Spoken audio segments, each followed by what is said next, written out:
الرحمن الرحیم. دوستان عزیز، یا علی مدد. مقالہ بڑا سادہ اور بہت ہی آسان ہے. جس طرح سے آپ کے سامنے پڑھا گیا، میرا خیال ہے کہ آپ نے اس کو کیچ کر لیا ہوگا، اور اس میں کوئی ایسا مشکل نقطہ نہیں لگتا ہے. پھر بھی میں دیکھوں گا کہ اگر کہیں کوئی ایسا پوائنٹ ہے کہ جس کی تشریح ہونی چاہیے تو میں انشاءاللہ اس کی تشریح کے لیے کوشش کروں گا. جیسا کہ اس روز کہا گیا تھا کہ یہ ایک سٹائل ہے، انداز بیان ہے کہ اس میں اپنائیت کے انداز میں گفتگو ہوئی ہے. اس کے کئی فائدے ہیں. ایک تو یہ کہ اس میں اعتماد پیدا ہوتا ہے اور شوق اور جذبے سے توجہ دی جا سکتی ہے. دوسرا یہ ہے کہ اس میں شبہ نہیں ہوتا ہے کہ یہ بحث اور مناظرہ کے انداز میں ہے یا کسی اور سے خطاب کیا گیا ہے. اور جیسے قرآن عظیم میں بہت سی نصیحتیں ہیں اور بہت سی حکمت کی باتیں ہیں، اور ان میں سے ایک حصہ وہ بھی ہے جس میں کوئی پیغمبر اپنے عزیزوں کو نصیحت کرتا ہے، یا کوئی عظیم ہستی جیسے لقمان حکیم اپنے بیٹے کو نصیحت دیتا ہے. اس نصیحت میں دوسروں کے لیے عبرت ہے کہ علم بیان کرنے کے مختلف طریقوں میں سے ایک طریقہ یہ بھی ہے کہ کچھ عزیزوں سے خطاب کیا جائے تاکہ دوسرے لوگ بہت ہی آرام سے اس میں سے نصیحت اور عبرت کو حاصل کریں. ایک اور نقطہ یہ بھی ہے، جس کہ آپ جانتے ہیں،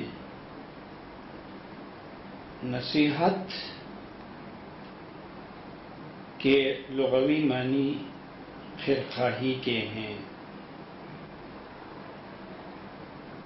اور اصطلاح میں نصیحت میں وہ باتیں ہوتی ہیں جو خیرخواہی کی بنیاد پر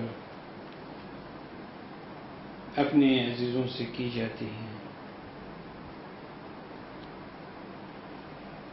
اور علم و حکمت کو اگر مانا جائے تو وہ دوسرا انداز ہے. بہرحال جیسا کہ پڑھا گیا، اے نور عین من، اب جانتے ہیں کہ نور عین آنکھ کی روشنی کا نام ہے. یہ خطاب یا کسی فرزند سے ہوتا ہے یا شاگرد سے ہوتا ہے کہ نور عین، آنکھوں کی روشنی، کوئی بیگانہ شخص نہیں ہو سکتا ہے. یہ خطاب خاص ہے اور اس میں اپنائیت کے معنی ہے. اے نور عین من، اے عزیز من، نور حق کا عاشق صادق ہو جاؤ، کیونکہ تم کو اسلام کا ایک خاص مقام مل گیا ہے. جیسا کہ آپ نے بارہا سنا ہے کہ دنیا میں بہت سے لوگ ہیں ان بہت سے لوگوں کے دو بلاک ہیں. ایک بلاک میں وہ لوگ ہیں جو خدا کو تسلیم نہیں کرتے ہیں. دوسرے بلاک میں وہ سب لوگ ہیں جو کسی نہ کسی طرح سے خدا کا تصور رکھتے ہیں، چاہے وہ بت پرست کیوں نہ ہوں.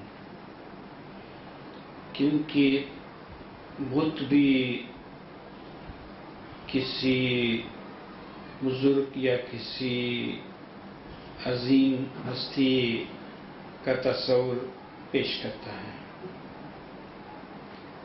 تو ان دو بڑے بلاکس میں سے ایک تو وہ ہوا جو خدا کی ہستی سے منکر ہے، اور دوسرا بلاک وہ ہے جو کسی نہ کسی طرح خدا کا قائل ہے. اب جو لوگ خدا کی ہستی کے لیے قائل ہیں ان کے کئی درجات ہیں. بڑے درجے ان کے یہ ہیں کہ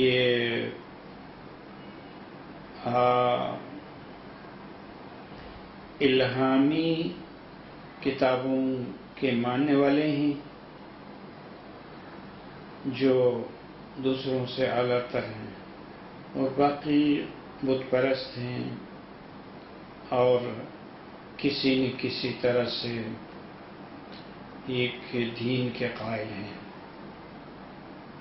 مطلب اس کا یہ ہوا کہ جو لوگ خدا کے قائل نہیں ہیں ان کے مقابلے میں بت پرست بھی اچھے ہیں، کیونکہ یہ خدا پرستی کے لیے ایک ارتقائی راستہ ہے. اور ان سے وہ لوگ اچھے ہیں جو کسی الہامی کتاب پر ایمان رکھتے ہیں، یعنی کسی پیغمبر کو تسلیم کرتے ہیں. اور ایسے لوگوں کے بہت سے درجات ہیں. پھر اسلام ہے جو خدا کا آخری دین ہے. آخری دین اس معنی میں کہ حضرت محمد مصطفیٰ صلی اللہ علیہ وآلہ وسلم اللہ کے آخری نبی اور رسول ہیں. لہذا جو دین حضور نے لوگوں کے سامنے پیش کیا وہ سچا دین ہے بحیثیت مجموعی. لیکن چونکہ اسلام کے بہت سے فرقے ہیں تو ان فرقوں میں جو لوگ امامت کے قائل ہیں ہمارے خیال میں وہ بہت ہی آگے ہیں، اور امامت کے قائل ہونے والے بھی بہت زیادہ ہیں. لہذا میں تو یہ کہوں گا کہ جو لوگ امام حاضر کو مانتے ہیں یا جن کے وہاں امام ہر زمانے میں موجود ہے وہ لوگ کامیاب ہیں.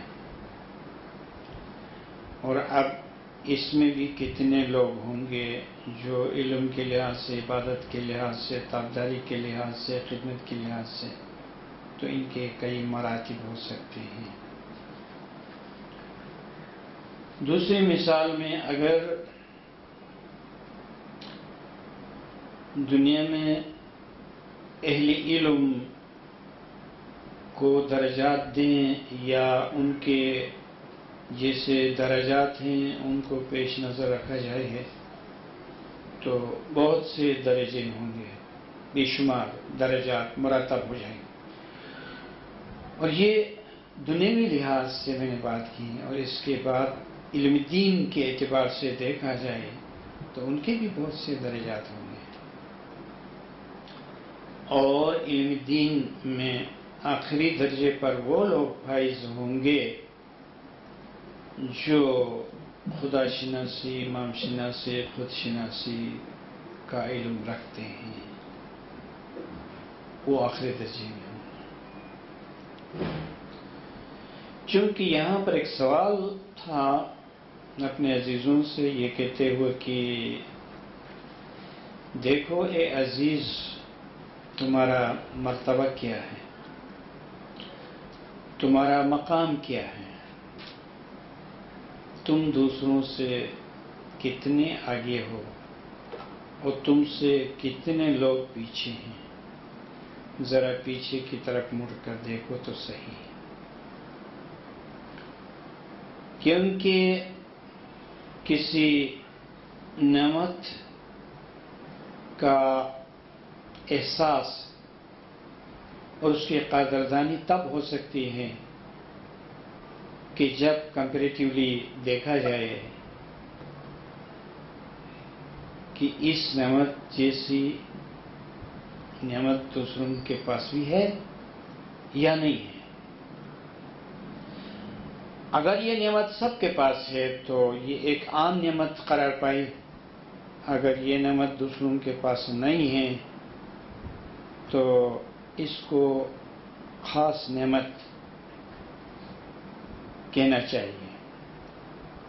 مثال کے طور پر ایک اسماعیلی ہے تو اس کو عقل و دانش سے سوچنا چاہیے کہ اسماعیلیت کے کیا معنی ہوتے ہیں، اور اسماعیلی مذہب میں دوسروں سے بڑھ کر کون سی نعمت ہے؟ ظاہر بات ہے کہ یہاں امام ہے، امام شناسی ہے، اور امام کا نور ہے، اور نور کی ہدایت ہے، اور ایسی ہدایت کی اس کی دنیا میں کوئی مثال نہیں ملتی۔ ایسے میں یہ ایک خاص نعمت قرار پائیں تو پھر مومن کو بار بار دیکھنا چاہیے، دوسروں کو دیکھنا چاہیے، اپنے آپ کو دیکھنا چاہیے، اسی نعمت کی طرف توجہ دلائی گئی ہے اور اس میں مزید ترقی کے لیے فرمائش کی گئی ہے۔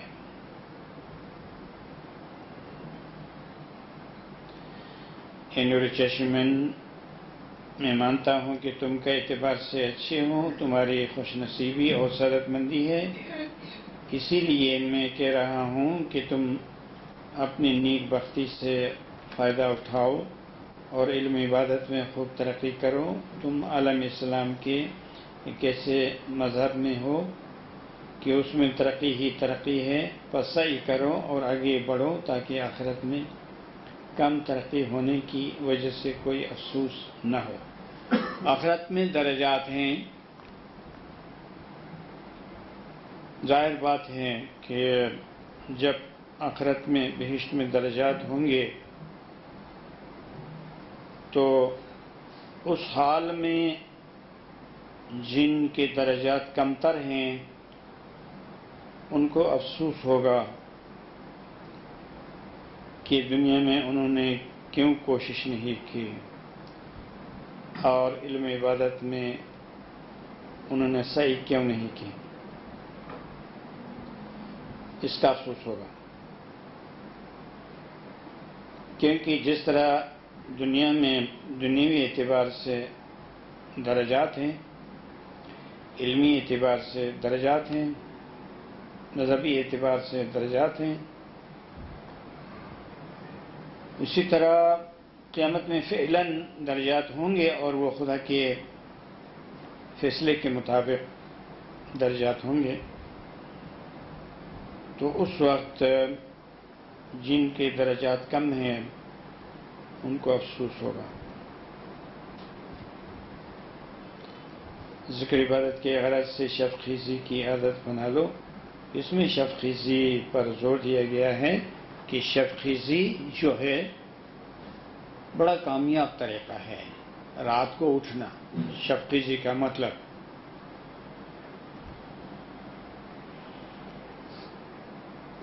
مومن کو چاہیے کہ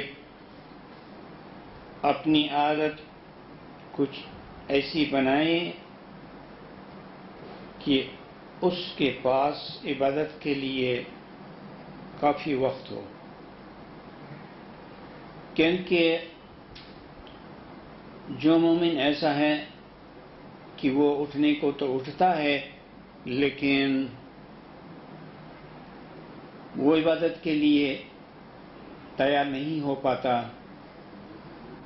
تو پھر اسی میں اس کا وقت گزر جاتا ہے اور ٹھیک طرح سے توجہ سے عبادت نہیں کر سکتا ہے۔ تو عبادت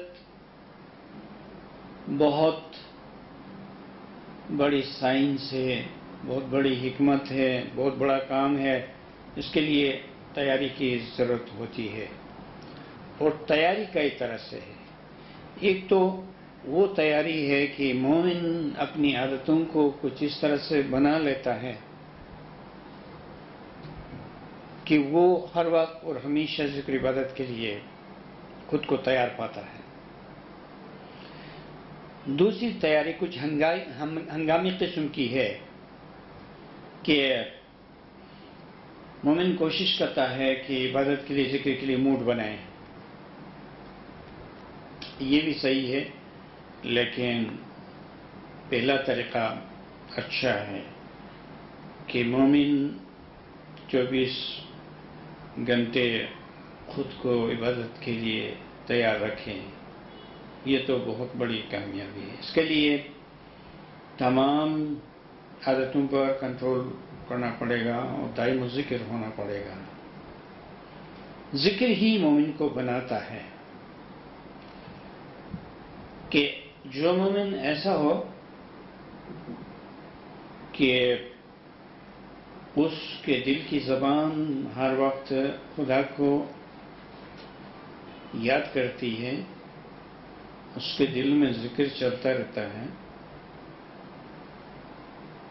تو ایسا مومن اور ایسی مومنہ محفوظ ہے شیطان کے شر سے، اور وہ ذکر کے لیے تیار ہے۔ اگر ایسا نہیں ہوا تو 1-2 گھنٹے یا 3 گھنٹے اسی تیاری میں اور اسی کشمکش میں وہ وقت گزرتا ہے، اور پھر کوئی خاص روشنی، کوئی خاص تجربہ نہیں ہوتا ہے۔ پھر مومن یہ گمان کرتا ہے کہ چلو یہ سب کچھ ہو گیا، ہونے کو تو ایک حد تک ہو گیا، نجات تو اس کو مل جائے گی، لیکن دنیا میں جس طرح خصوصی بندگی سے فائدہ اٹھانا چاہیے، جس طرح ہمارے بزرگان دین نے فائدہ اٹھایا، روشنی دیکھی، دیدار کیا، علم کے سرچشمے پھوٹے اور خزانے لوٹے گئے، ایسا نہیں ہوگا۔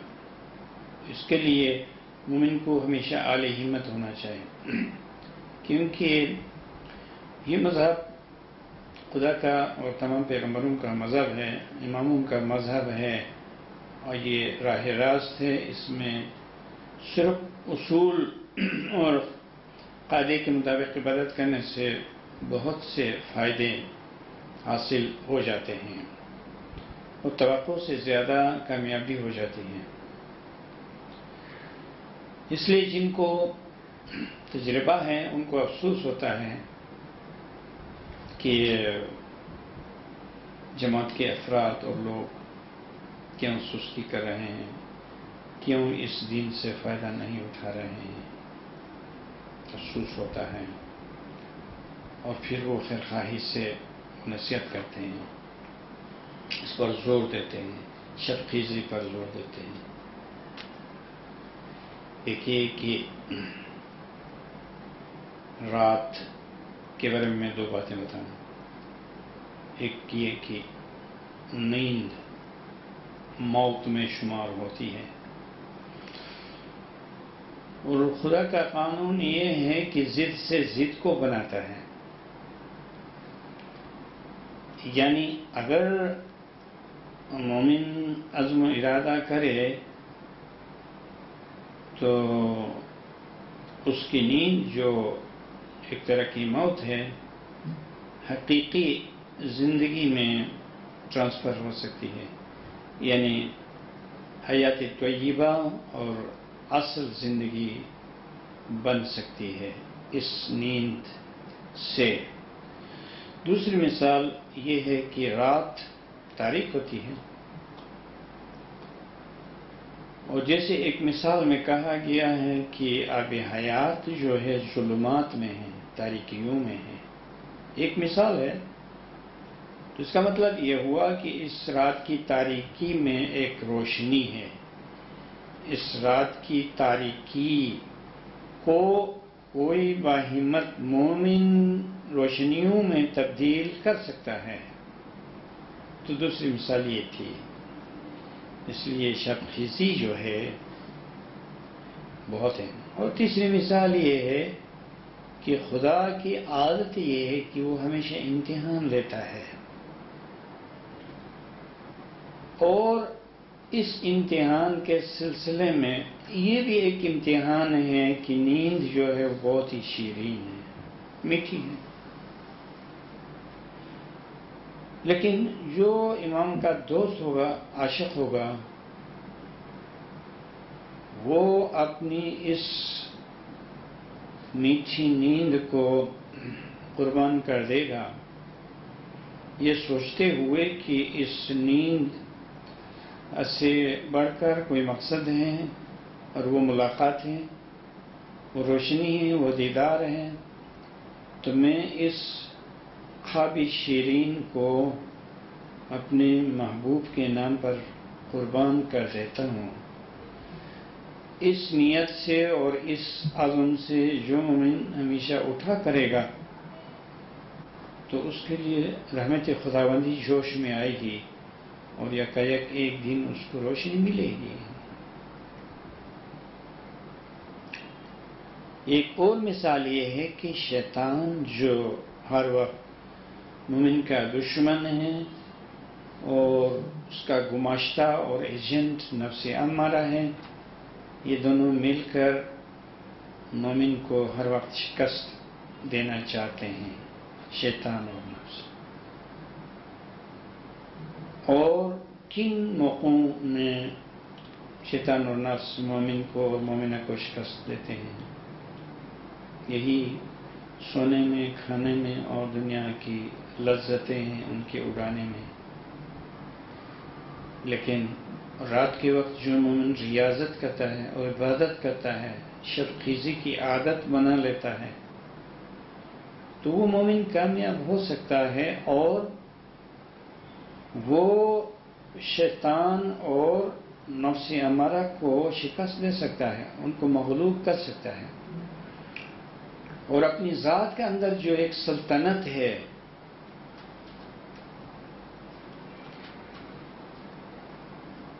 جس پر فی الوقت شیطان اور نفس امارہ کا قبضہ ہے، اس سلطنت کو ان دو دشمنوں سے چھین سکتا ہے، اور اس کا دائمی بادشاہ ہو سکتا ہے۔ تو یہ امتحان ہے خداوند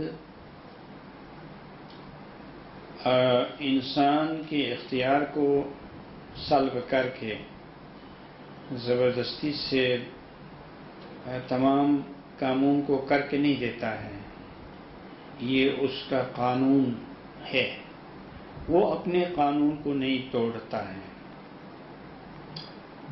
مگر ہدایت اور توفیق جن شرطوں سے مل سکتی ہے وہ ہدایت دے سکتا ہے، وہ توفیق دے سکتا ہے، اور علم کے سہارے سے مومن اپنے اس مقصد میں کامیاب ہو سکتا ہے۔ تو یہاں شب خیزی کی بات تھی۔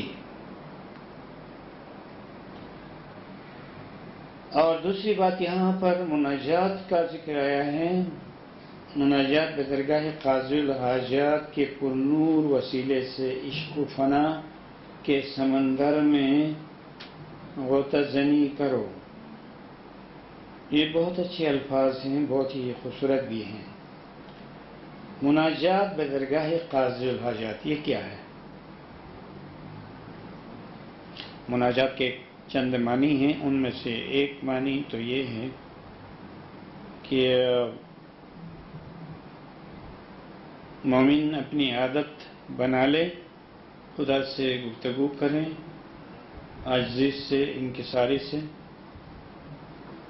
اور آہستہ آہستہ نرمی سے اور چپکے سے گریہ گزاری کرے، آنسو بہائیں۔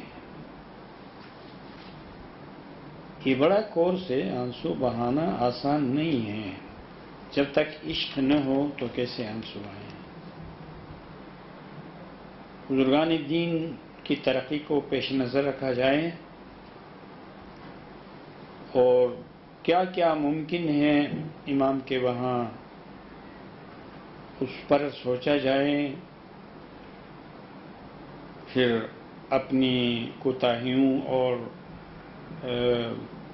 کمزوریوں پر نادم ہو جائیں، ندامت اٹھائیں، پشیمان ہو جائیں، اور پھر رفتہ رفتہ اپنے دل میں، اپنے قلب میں امام کی محبت اور عشق کو پیدا کیا جائے۔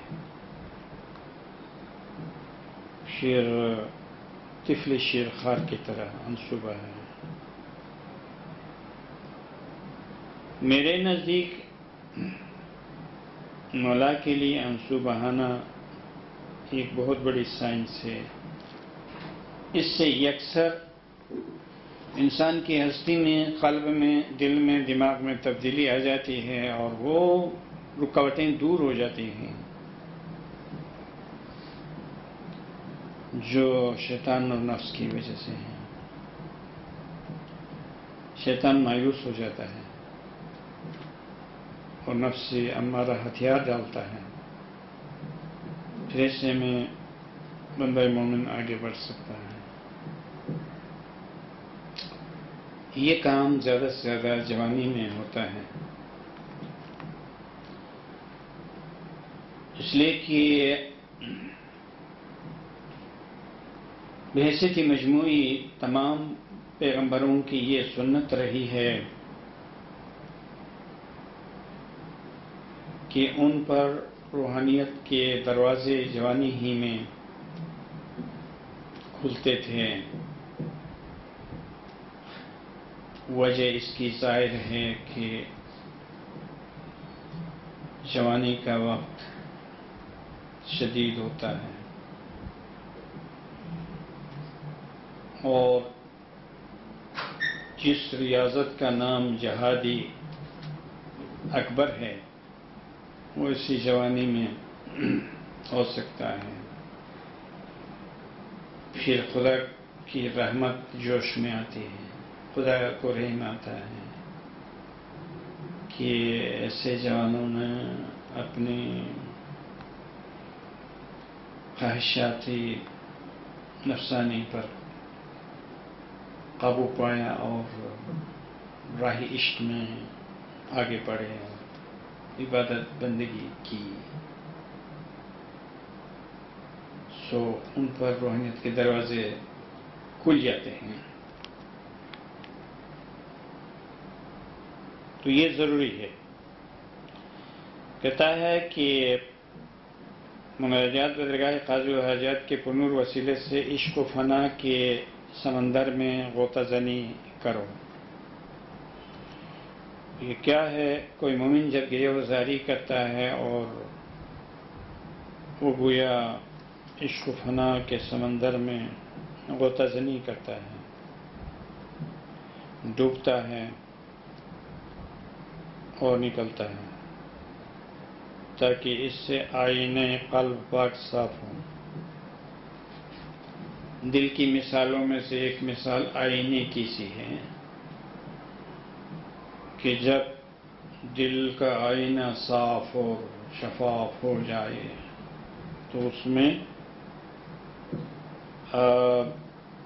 انشاءاللہ عالم علوی کی تجلیات دیکھو گے کہ عالم بالا اور عالم علوی میں جو تجلیات ہیں ان کا ریفلیکشن ہو جائے گا، اس میں دل کے آئینے میں عجیب و غریب مناظر ہوں گے، علم کے مناظر ہوں گے، حکمت کے، بیدوں کے، دیدار کے۔ پھر اگر دنیا میں خوشی ہے تو روحانیت میں کیوں خوشی نہ ہو؟ انسان تین چیزوں کا مجموعہ ہے، وہ جسم ہے، وہ روح ہے، وہ عقل ہے۔ جسم کا درجہ ادنا ہے اور روح درمیان میں ٹھہری ہوئی ہے، اور عقل اعلیٰ ہے۔ جیسے کوئی ٹاور ہے بہت ہی اونچا، جس کے 3 مراحل ہیں، 3 منزلیں ہیں، اور نچلا حصہ جسم ہے، درمیانی حصہ روح ہے، اور سب سے اوپر کا حصہ ٹاور کا، ہستی کے ٹاور کا، وجود کے ٹاور کا، وہ عقل ہے۔ ابھی آپ ہی بتائیں کہ مناظر کس منزل سے اچھی طرح سے دکھائی دیں گے؟ ظاہر بات ہے کہ جو لویسٹ پارٹ ہے اس کے مقابلے میں درمیانی منزل چاہیے کہ اس سے دیکھا جائے تو شہر و بازار کا اچھا سا ماحول نظر آنے لگے گا۔ لیکن بہتر تو یہ ہے کہ جو ٹاپ ہے اس کی طرف جایا جائے تو اس سے پورے شہر کا، باغات کا، سمندر کا، دریا کا، پہاڑوں کا مناظر نظر آ سکتے ہیں۔ یہ ایک چھوٹی سی مثال ہے۔ تو ہم نے بارہا اس کا ذکر کیا ہے کہ جسمانی خوراک اور جسمانی لذتیں بہت معمولی چیزیں ہیں، اس کے مقابلے میں روحانی غذائیں اور روحانی لذتیں اعلیٰ ہیں۔ ان کے مقابلے میں عقلی غذائیں اور عقلی لذتیں سب سے اعلیٰ ہیں۔ لہذا اگر کوئی مومن ایسا ہو کہ اس کو روحانی غذاؤں کا تجربہ ہو چکا ہے تو وہ بڑا خوش نصیب ہے، اور وہ بہت ہی لذتوں کو پا رہا ہوگا جسمانی لذتوں کے مقابلے میں۔ اور روحانی لذتیں جو ہیں وہ عبادت اور ذکر، مناجات، تسبیح وغیرہ سے حاصل ہوتی ہیں۔ اور عقلی لذتیں یہ ہیں کہ علم کی، حکمت کی باتوں سے اور خدا شناسی کی باتوں سے، بیدوں سے، اسرار سے، اور خدا کے وہاں جو سیکرٹس ہیں ان کے جاننے میں عقلی غذائیں ہیں اور عقلی لذتیں ہیں جو سب سے اعلیٰ ہیں۔ لہذا مومن جو عبادت اور بندگی میں آگے بڑھے گا اور اپنے قلب کے آئینے کو صاف و شفاف کرے گا تو اس کے لیے بہت سی چیزیں ہیں۔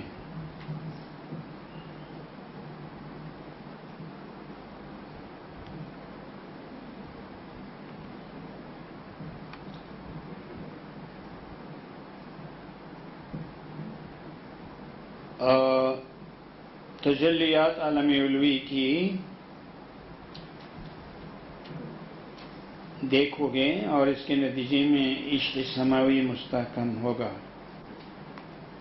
خدا کا عشق کب مضبوط ہوتا ہے؟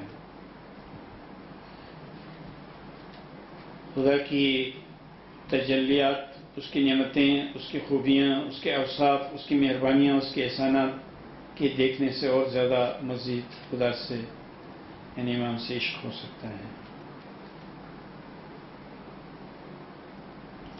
جیسے دنیا میں کوئی بڑی ہستی ہے، اس کی بہت بڑی عزت ہے، اس کا بہت کچھ چلتا ہے تو ہم اس کو چاہتے ہیں۔ کیوں چاہتے ہیں؟ اس لیے کہ اس میں بہت ساری خوبیاں جمع ہیں اور وہ ہمارے بہت سارے کاموں کو کر سکتا ہے، تو ہم اس کی طرف توجہ دیتے ہیں۔ یہ دنیا کی مثال ہے۔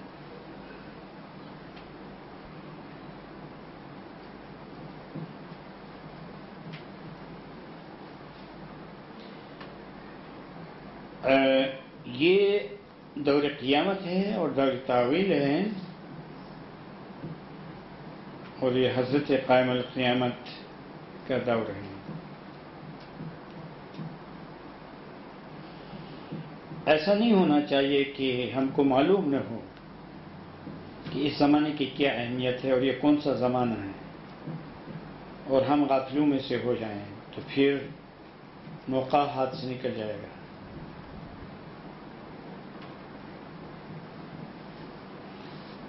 جیسے ایک شخص سو رہا ہے، اس کو پتہ نہیں ہے کہ صبح ہوئی ہے، اور لوگ اپنے وقت پر اٹھ کر کام کاج کے پیچھے جا رہے ہیں، لیکن یہ شخص سو گیا ہے، اس لیے اس کو صبح ہونے کی خبر نہیں ہے، تو یہ خسارے میں رہے گا۔ اگر وہ رات کے علاوہ صبح اور دوپہر اور شام تک سوتا ہے تو وہ اپنی زندگی کے ایک حصے کو کھوتا ہے۔ اگر یہ سچ ہے کہ ہمارا زمانہ ایک خاص زمانہ ہے اور قیامت کا زمانہ ہے، تعویل کا زمانہ ہے، اور اس میں امامت کے سلسلے میں کوئی بڑا انقلاب روحانی طور پر آ چکا ہے اور ہمیں اس کی خبر نہیں ہے، چونکہ امام کے لیے یہ ضروری نہیں ہے کہ اپنے پروگراموں کو بتائیں اور کہیں کہ اس امام کے زمانے میں یہ تھا اور اس امام کے زمانے میں یہ ہے۔ یہ علم پر ڈیپینڈ کرتا ہے، معرفت پر، کہ مومن کا کام ہے کہ اس دین میں جو علم ہے اس کی روشنی میں وہ دیکھیں کہ کون سا وقت ہے۔ آپ اسماعیلی کتابوں میں اس بات کو دیکھیں گے کہ ساتھ ساتھ اماموں کا ایک سائیکل بنتا ہے، جس کو انگریزی میں سائیکل کہتے ہیں اور اردو میں فارسی میں دور کہتے ہیں۔ جیسے پیغمبروں کے، بڑے پیغمبروں کے مجموعی طور ایک دور تھا، بڑے پیغمبر 6 تھے اور ان کے ساتھ قائم القیامت، یہ 7 ہو گئے، یہ خدا کے 7 دن ہو گئے۔ تو خدا کے 7 دنوں میں کوئی کائنات، کوئی عالم مکمل ہو جاتا ہے قرآن کے اشارے کے مطابق۔ اسی کے مطابق 7 دفعہ 7 امام ہوئے، تو یہاں پر ایک بہت بڑا زمانہ آ چکا ہے، بہت بڑا دور۔ لہذا ہمیں اس دور سے فائدہ اٹھانا ہے، یہ دیکھنا ہے کہ ایسے میں کیا کیا نعمتیں مل سکتی ہیں، کے لیے سوچنا ہے۔ یہ بات صحیح ہے کہ یہ دور قیامت ہے، اور یہ بات صحیح ہے کہ یہ دور تعویل ہے۔ ہمیں اپنے اسماعیلی نقطۂ نظر کے مطابق دیکھنا ہوگا، اور اہل ظاہر قیامت کی علامتیں کچھ اور بتاتے ہیں، لیکن ہمارے یہاں قیامت کی علامتوں کا پتہ امامت کے جاموں سے ہوتا ہے۔ اگر 7واں امام ہے تو وہاں کوئی نہ کوئی قیامت ہے۔ اگر 7 دفعہ 7 امام ہوئے ہیں تو جاننے کی سخت ضرورت ہے کہ یہاں پر کوئی اندرونی طور پر بہت بڑا انقلاب آ چکا ہے یا آ رہا ہے۔ یہ انقلاب زمین و آسمان کے درہم و برہم ہونے کا نام نہیں ہے، یہ روحانی انقلاب ہے، نظریاتی انقلاب ہے، علمی ہے، عرفانی ہے، عقلی ہے، تو اس سے فائدہ اٹھانا چاہیے۔ ایسا نہیں سوچنا چاہیے کہ قیامت جب ہوگی تو سورج زمین کے قریب ایک علم اور اس پوائنٹ جیسے سیارے کے قریب آئے۔ دوسری بات یہ کہ سیاروں اور ستاروں کے بکھر جانے کی بات ہے، یہ ممکن نہیں ہے کہ ستارے اپنی جگہوں کو چھوڑیں اور بکھر جائیں۔ ان تمام باتوں میں تعویل ہے، اور تعویل ہی ہمارے بہت سارے سوالات کے لیے جوابات مہیا کرتی ہے۔ غرض یہ ہے کہ ہم بے شک دور قیامت میں داخل ہیں اور دور تعویل چل رہا ہے۔ اس کے لیے ہمیں اس طرح سے سوچنا چاہیے، اس سے فائدہ اٹھانا چاہیے۔ علم سے اور عبادت سے ہم کو فائدہ ملے گا۔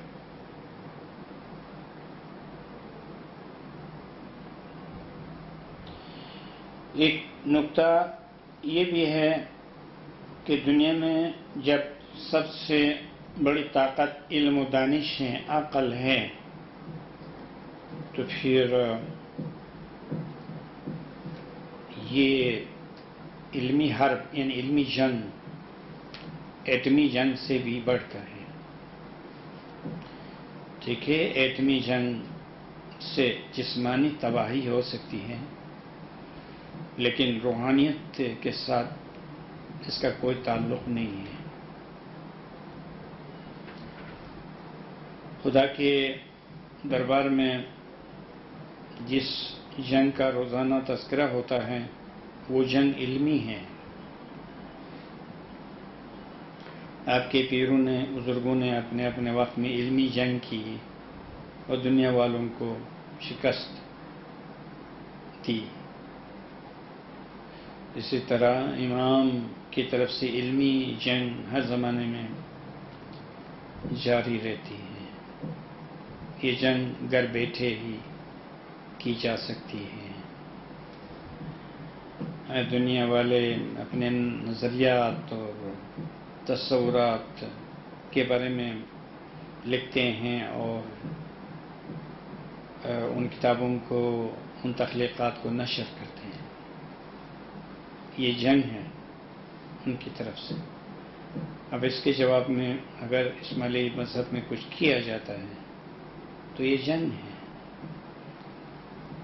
دنیا میں فیصلہ نہیں ہوتا ہے کہ کون جیتا اور کون ہارا، یہ فیصلہ خدا کے دربار میں ہوتا ہے۔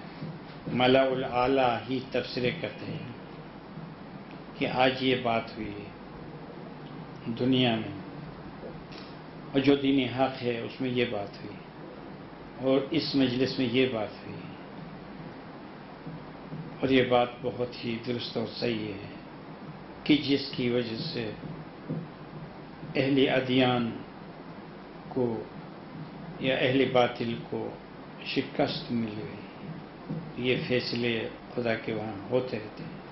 ان اللہ سریع الحساب، خدا بہت جلدی سے حساب کتاب کرتا ہے۔ تو یہ حساب کتاب صرف تنہا ایک شخص کے اعمال کے بارے میں نہیں ہے، بلکہ ادیان عالم، مذاہب عالم کے مابین جو فیصلے ہوتے ہیں وہ بھی بڑی جلدی سے ہوتے ہیں۔ دنیا کے جو ججز ہیں ان کے لیے بہت مشکلات ہیں، مسائل کو سمجھنا اور جج کرنا بہت مشکل کام ہے، لیکن خدا کے لیے کیا مشکل ہے؟ خدا کے علم میں روشن ہے کہ حق بات کون سی ہے اور باطل بات کون سی ہے،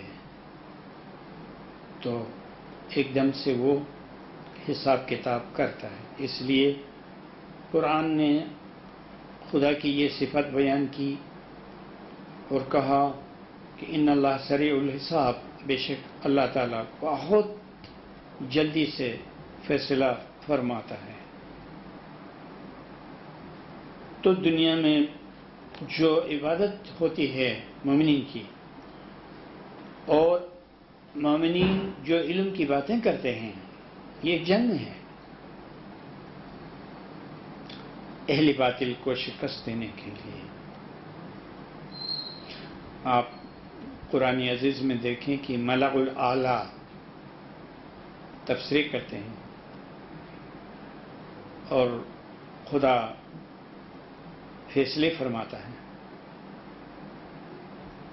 اس لیے علم کی بہت اہمیت ہے اور یہ سب سے بڑی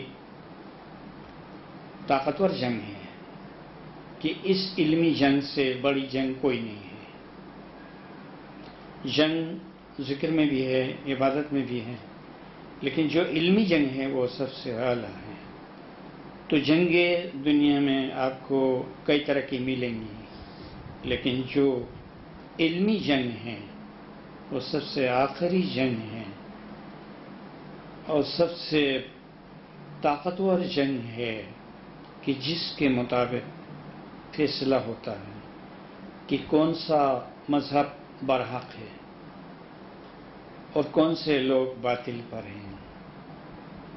اس کے لیے علم بے حد ضروری ہے اور عبادت ذکر بے حد ضروری ہے۔ میرے خیال میں یہ چند باتیں تھیں اور آپ کا وقت ہو چکا ہوگا۔ کوئی سوال ہو تو کیا جا سکتا ہے۔